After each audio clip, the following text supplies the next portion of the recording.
welcome to the House of ZK Radio, which is a focused podcast and media channel exploring everything ZK, zero knowledge.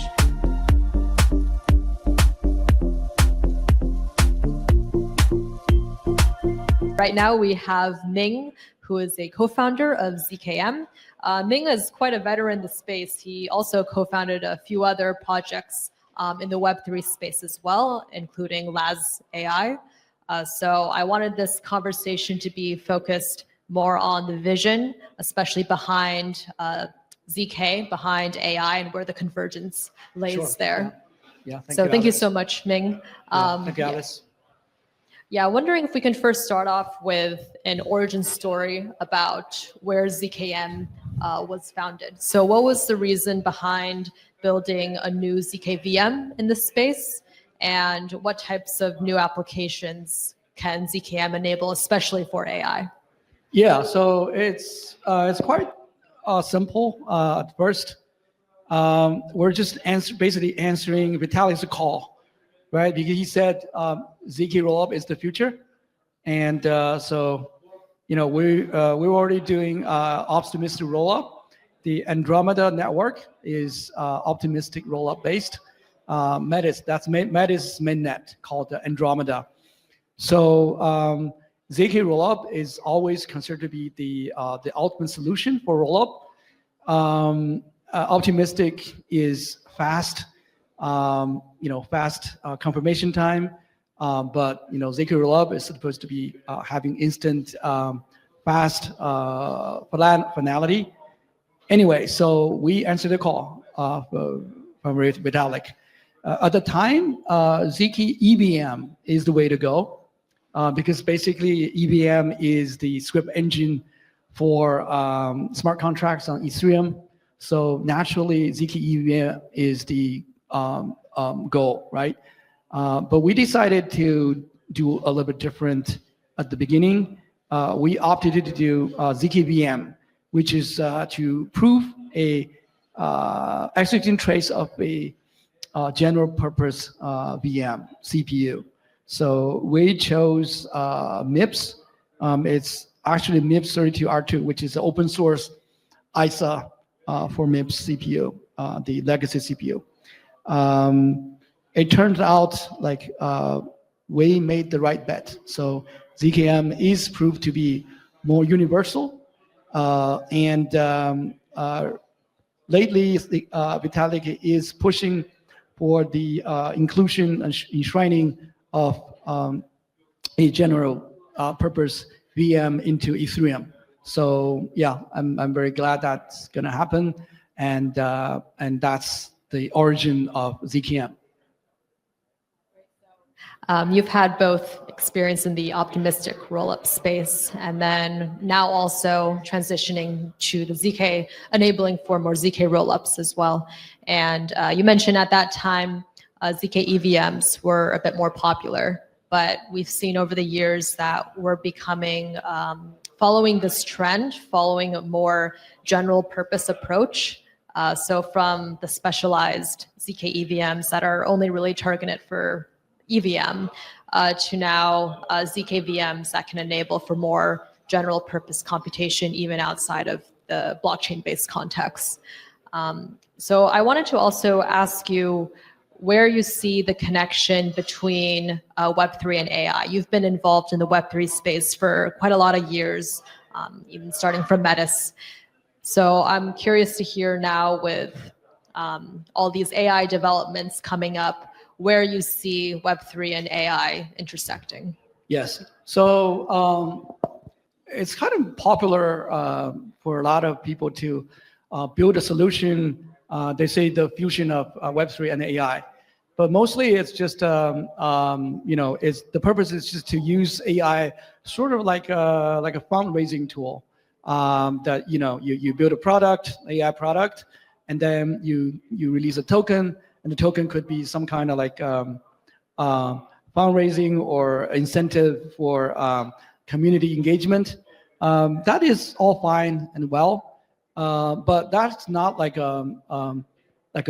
I would consider like a deep integration of AI and Web3. Both are very important technology future. So I think there needs to be a tight integration, natural integration, that is. So LAZ AI is the project that focused on a very, I think, not very popular space, which is data. Because traditionally, AI data is about labeling, right? So you need like a labeling of the data for training, and in this space, like there, a lot of good established companies that's already in operation and it's profitable. It's but we think, well, actually, people realize that there's a limit in doing that, because labeling data is labor consuming, is very labor intense kind of work, and also it will contain a lot of like low quality data. Even if you hire like a PhD to label your data, they get paid very little, and so naturally they're not like naturally incentivized to provide good quality data and sort of like a deep data. And those data are very shallow. So in order to get like high quality, sort of like a deep data, you need like a natural social engagement of human interaction. And those are very difficult to label. So labeling is naturally not fit for this kind of data, which is sorely needed if AI to be penetrating in every aspect of our lives, and also deeply engaged in human society, which is very much needed for your alignment, for basically for the just basically for a better future, when many see AI as a threat. So if AI can integrate into our society, we'll have a more harmonious future. But in order to do that, we need data that's not superficial, that's engaging, that's deep. So how to get deep data? In order to get deep data, you need to have human cooperation.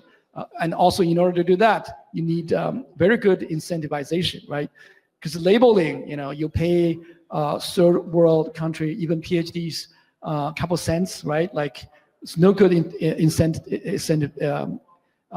incentive for them to do anything good. So a better way is for natural interaction, and crypto is very much good to incentivize in a fine-tuned way.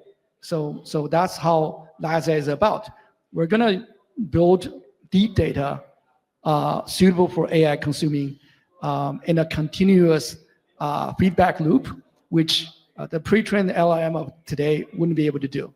And we're also going to provide fine-tuned incentivization to the whole process. This is natural. So nobody is kind of actually labeling data. They're just do their own thing, right? So it's a natural interaction. And we're not going to see data from also a very deeply private, individualized way. We call them point of view data. So in point of view data, everyone can build a world around them and being naturally incentivized to integrate their own world and worldview to a larger society. So they feel very natural to contribute, not being forced, and while still getting incentivized through all the Web3 infrastructure that we built. So this is basically the vision of LAZ AI. And also, I think this is actually the better way to integrate AI into human life and human society. So yeah, that's the vision, motivation that we start LAZ AI.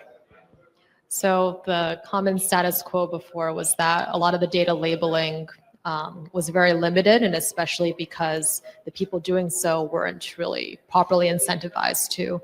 And now for LAZ AI, they're trying to redefine a new incentive model. And I'm curious to hear about what were the specific mechanisms for incentives that didn't really work before, that caused incentive misalignment, and what kinds of new models or structures is LAZ AI proposing to solve this idea of incentive misalignment? Yeah. So anything that you have to, if people will get paid to do something, the data is going to be distorted because they can lie, they can, just for the sake of doing it. So those data are not high quality.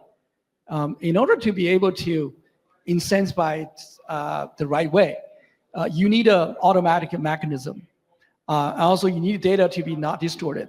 So being the observer, you cannot be, you can kind of put the observer into the executioner's seat, which will distort data you collected. So observer has to be by the side and also neutral. And in order to do that, I think in the Web3 space, if the data is incentivized by the action itself, not by doing it, doing the interaction to get paid is most important. So the mechanisms will be, we will record the interaction and have a genuine copy of the trace, which is ZK based. That's the connection to the Web3 trend for now. And then those true data can be independently verified by the community. So the community will be one to verify the data is authentic, is truthful, and not distorted. And so those are high quality data that people can trust to use for training or evolving, especially for the reinforcement learning. And that's the way to incentivize in the trustful way. Got it. And transitioning the conversation from the intersection between AI and Web3, I'm very curious to hear about where you see the best applications lying between ZK and AI, that intersection, and where specifically zkVMs like ZKM can really help to fuel those applications. Are there any specific applications within AI, like say, for example, we have like a lot of projects out there who are working on proving the inference of these AI models using ZK. Are there any particular AI-related applications that zkVMs like ZKM really shine on? Yes, I think the one thing that ZK can provide for AI to proving inference or proving any computation is essential if you want to achieve a true decentralized application. And in that regard, the most important aspect of it is the UX. So users usually wouldn't care too much about security, but they care the UX, which is the user experience. And in order to do that, it's the zero-knowledge proof has to be generated really fast. So, and that's a big challenge. I think ZKM developed Zyron, which achieved I think it's first of industry, or like they say around the same time, because our VM is actually harder. Zyron is actually proving the most difficult real-world CPU. It's more complicated than RISC-V, and it's been stable around for decades.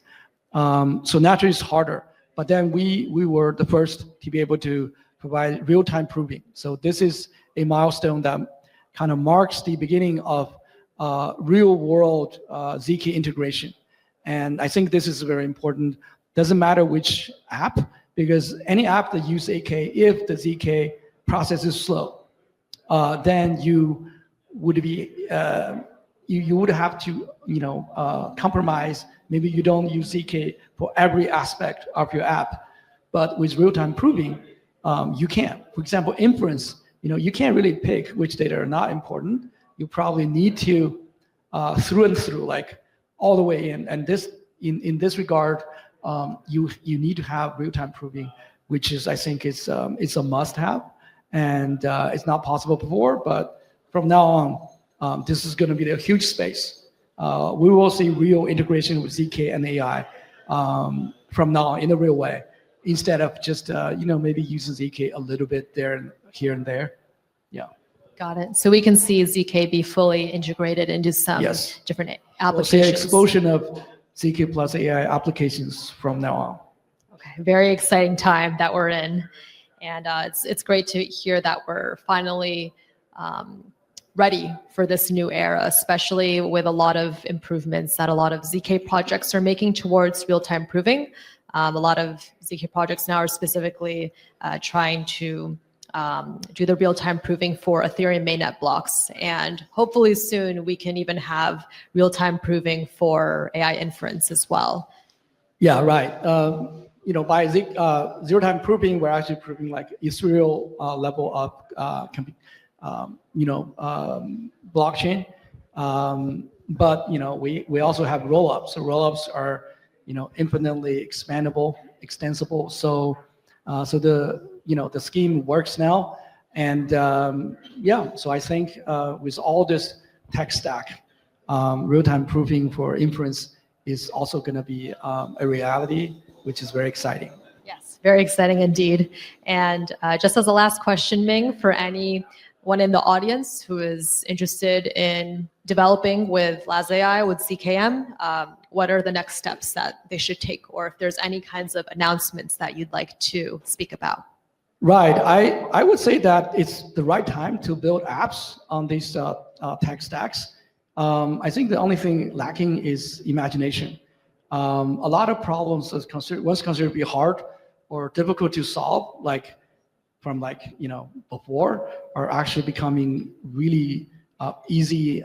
You can actually have security, decentralization, and AI inferencing at the same time, which is almost seems impossible just a while ago, but it's possible now. So I call for developers, united to build something that's very exciting on this new tech stack. So right now, we're at the crossroads that the crypto is going to be really different because of these new advancements. So it's a new beginning. Forget about DeFi. Forget about the things you're familiar, because this is going to be something, the crypto from now on, Web3, is going to be very, very different and very, very exciting. So yeah, answer our call. Build a future that matters. Build a future for the harmonious unification of both AI and human. And please do. Thank you so much, Ming. Really appreciate you scoping back and really diving into the why behind, first, the intersection between AI and Web3, and then also within ZK and AI and the new opportunity space that is over there and the new types of applications that can be enabled. So thank you so much, Alice. Ming. Yeah, thank you, Alice.